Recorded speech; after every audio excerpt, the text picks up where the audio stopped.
السلام علیکم ناظرین، میں ہوں ابوالمعظم ترابی پروگرام سندھ کنارے کے ساتھ اعتدال نیوز کے اسٹوڈیو سے۔ پاکستان ایک ایسے دور سے گزر رہا ہے جہاں اس کے لیے ایک طرف کورونا کی وبا مصیبت بنی ہوئی ہے، دوسری جانب جو ہے سیاسی جو ماحول ہے وہ ہمیں عدم استحکام کا شکار نظر آتا ہے۔ حکومت کی جو پالیسیاں ہیں وہ ہمیں اتنی مضبوط اور اتنی نتیجہ خیز نظر نہیں آ رہی جو پاکستان کو کسی ایسی راہ پر گامزن کر سکیں کہ پاکستان مستقبل میں مضبوط اور مستحکم ملک کی حیثیت سے دنیا کے سامنے پیش ہو کر اپنا کوئی ایسا کردار ادا کر سکے کہ جس میں اس کا بنیادی اور اہم کردار ہو۔ عالمی سطح پر نئی صف بندیاں ہو رہی ہیں اور تبدیلی آ رہی ہے اور نئے اتحاد بننے جا رہے ہیں، اور ایسی تبدیلی آ رہی ہیں کہ اب مسلمان اور غیر مسلم کی بات نہیں رہی، بلکہ مسلمان بھی مجبور ہیں کہ کسی نہ کسی ایسے اتحاد میں شامل ہوں جس میں غیر مسلم قوتیں بھی ہوتی ہیں یا غیر مسلم قوتوں کا جہاں پر غلبہ ہوتا ہے۔ پاکستان ہمیشہ سے ایک ایسی راہ پر گامزن رہا ہے کہ ہم نے دین اسلام کی بات کرنی ہے، ہم نے مسلمانوں کی بات کرنی ہے، ہم نے اپنی بات کرنی ہے، لیکن ہم کبھی بھی دنیا کے سامنے اپنے آپ کو اس طرح پیش نہیں کر سکے کہ کوئی ہمارے کشمیر کے حوالے سے ہماری بات سن سکے، کوئی فلسطین کے حوالے سے ہماری بات سن سکے۔ تو اس حوالے سے آج ہم بات کریں گے۔ ہم نے پھر زحمت دی ہے اپنے اسٹوڈیو میں ڈیرہ اسماعیل خان کے معروف ممتاز اور جید صحافی ہیں، کالم نگار ہیں، تجزیہ کار ہیں۔ انہوں نے کئی کالمز لکھے ہیں کہ دنیا میں تبدیلیاں آ رہی ہیں، عالمی سطح پہ نئے اتحاد بننے جا رہے ہیں، نئی صف بندیاں ہونے جا رہی ہیں۔ اس میں ہم دیکھیں گے کہ دنیا کیا کرنے جا رہی ہے اور پاکستان کا اس میں کیا کردار ہو سکتا ہے، اور کیا پاکستان اس میں کردار ادا کر سکتا ہے۔ تو اسٹوڈیو میں موجود ہیں محمد اسلم آوان صاحب، انہیں ہم خوش آمدید بھی کہتے ہیں، ان کا شکریہ بھی ادا کرتے ہیں، انہوں نے ہمارے لیے ٹائم نکالا ہے۔ تو سب سے پہلے ہم ان سے یہ پوچھیں گے کہ عالمی سطح پہ جو تبدیلیاں ہونے جا رہی ہیں ان کے حوالے سے ہمیں بتائیں وہ کیا ہیں۔ شکریہ ترابی صاحب۔ یہ پیراڈائم شفٹ ہے، یہ ویسے تو ایک نیچرل اور فطری عمل ہوتا ہے اور دنیا میں یہ تغیرات چلتے رہتے ہیں۔ قدرت کا ایک نظام ہے، ایک بہت بڑی وسیع اسکیم ہے کائنات کی، اس کے اندر اس قسم کے تبادلے جو ہے نا ہوتے رہتے ہیں۔ خود قرآن نے بھی کہا ہے تلک الایام نداولها بین الناس، تو لوگوں کے درمیان جو ہے نا یہ ایام بدلتے رہتے ہیں، کبھی دھوپ کبھی چھائے، کبھی اچھا وقت کبھی برا وقت۔ تو اب جو میری جو اپنی انڈرسٹینڈنگ ہے، جو میں اس کو بڑے طویل عرصے سے اس کو دیکھ رہا ہوں، وہ یہ ہے کہ یورپ جو ہے اس کے اندر دو بڑے بنیادی تبدیلیاں آ رہی ہیں۔ ایک تو یہ ہے کہ وہاں کے سفید فام لوگ جو ہے ان کی آبادی بتدریج کم ہو رہی ہے، اور ایشیا سے اور افریقہ سے اور دوسرے ممالک سے جانے والے جو لوگ ہیں ان کی آبادی بڑی تیزی سے بڑھ رہی ہے۔ تو اس میں اس کو دو نقصانات ان کو نظر آ رہے ہیں۔ ایک تو یہ ہے کہ اگر وہ وہاں ڈیموکریسی ہوگی تو جن کی آبادی زیادہ ہے لامحالہ حکمران وہی بن جائیں گے، اور اگر اوپن مارکیٹ ہوگی یعنی مارکیٹ اکانومی ہوگی، سرمایہ دارانہ نظام ہوگا، تو ریسورسز اور کاروبار پہ بھی وہی قبضہ کر لیں گے جو لوگ زیادہ ہیں، جس طرح تیزی سے ہمارے لوگ جا رہے ہیں اور محنت کر رہے ہیں۔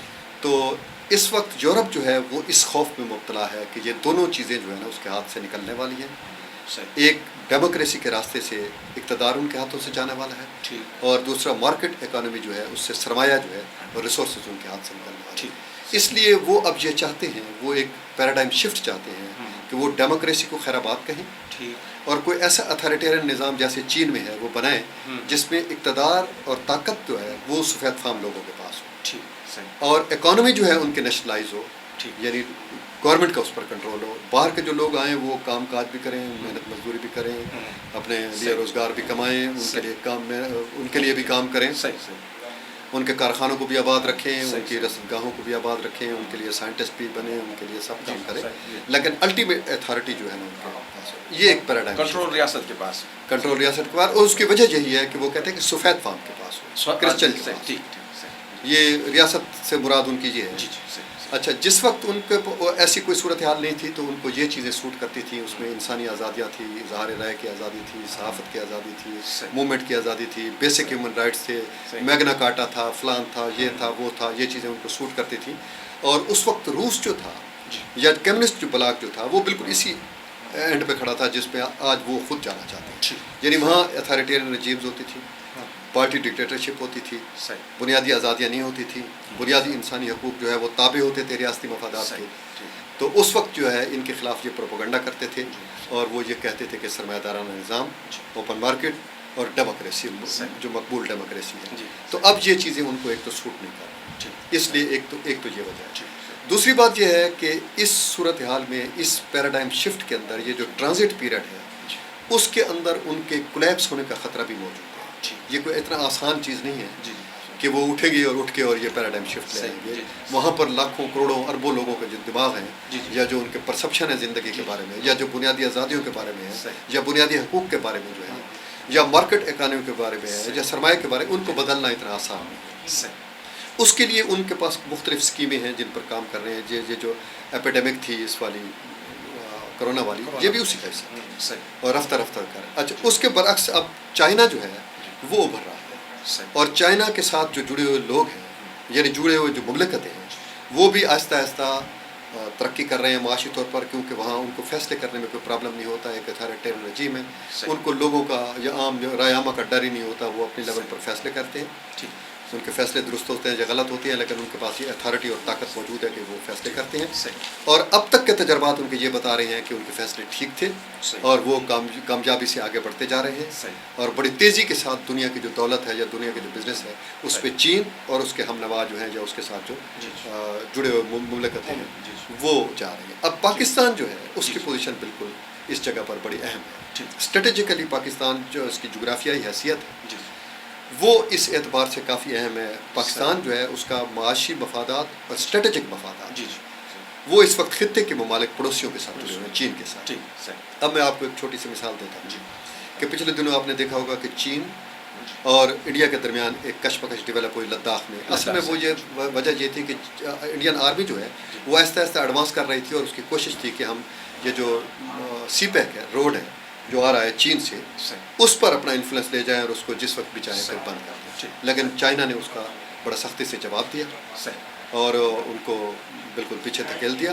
اور آخری ملاقات جو چینی جنرل اور بھارتی جنرل کے درمیان ہوئی ہے تو اس نے بھارتی جنرل کو بولنے یا اس کو کنٹسٹ نہیں کرنے دیا یا اس کو دلائل نہیں دے دینے دیے. اس نے اس کو 3 باتیں کی. اس نے ایک تو کہا ہے کہ آپ یہاں سے پیچھے ہٹ جائیں. دوسری بات یہ ہے کہ سی پیک کو آپ کوئی نقصان نہیں پہنچا سکتے. اور اس نے کہا ہے کہ اگر سی پیک کو کوئی نقصان، ایون بلوچستان کے انسرجنٹ جو ہے وہاں پر جو شورش برپا کرنے والے جو باغی ہیں وہ بھی اگر نقصان پہنچائیں گے تو ہم ان کے خلاف بھی کارروائی کریں گے. تو اس سے ایک تو یہ ہوا کہ پاکستان کو اسٹریٹجیکلی ایک دفاعی پوزیشن مل گئی ہے. یعنی ایک بہت بڑی مملکت جو ہے چین، اب اس کا بھی پاکستان کے دفاع کے ساتھ سٹیکس جڑ گئے. اب اس کے اتنے سٹیکس یہاں پر لگے ہوئے ہیں کہ پاکستان کو اگر نقصان پہنچتا ہے تو اس کے مفادات کو بھی نقصان پہنچتا ہے. تو اس لیے جب بھی پاکستان کے دفاع کی بات آئے گی تو ہمارے ساتھ چین بھی کھڑا ہوگا، کیونکہ زمینی حقائق بھی یہی ہیں اور ان کے معاشی مفادات کا تقاضا بھی یہی. تو اس لیے پاکستان جو ہے وہ ایک پیراڈائم شفٹ کے اندر جو ہے اب ہم امریکی پول سے نکل کر یا مغرب کے پول کے یا سرمایہ دارانہ نظام سے نکل کر اب ہم جو ہے ایک ایسے اتھارٹیرین نظام کی طرف اور ایک ایسے سسٹم کی طرف جا رہے ہیں اور جو بالکل ایک متبادل نظام ہے سرمایہ دارانہ نظام کے بالکل اگینسٹ. تو اس لیے یہاں کے جمہوری تصورات جو ہیں اس میں بھی تبدیلی آئیں گی، جمہوری سسٹم کے اندر بھی تبدیلی آئے گی، پارٹیوں کا جو کلچر ہے اس کے اندر بھی تبدیلی آئیں گی، اور تھوڑا سا نظام جو ہے ہمارا اتھارٹیرین بھی ہوگا. اور اس میں 2 چیزیں جو ہے اس پر ریاست جو ہے اپنا کنٹرول بڑھائے گی. ایک میڈیا، اب ذرائع ابلاغ جو ہے اس پر ریاست اپنا کنٹرول بڑھائے گی اور اس کو بڑھانا بھی چاہیے. میں اس بات کا ذاتی طور پر حامی ہوں، میں اس بات کا حامی ہوں. ممکن ہے میرے اور بہت سے دوست ایسے ہیں کہ جو اس چیز کو پسند نہیں کریں گے، لیکن میں. اور دوسرا جو دولت کے ذرائع، یہ مقصد افراد کے پاس اتنی بڑی دولت نہیں ہونی چاہیے، اس کو بھی ریاست کے کنٹرول میں ہونا چاہیے تاکہ منصفانہ تقسیم جو ہے دولت کی ممکن ہو سکے. تو یہ ایک بڑی دلچسپ پیراڈائم شفٹ ہے. اب ایک پہلو اس کا یہ ہے. اب دوسری آ گئی ہے مسلم ورسز کرسچن. اب ترکی جو ہے اس کا جو اس نے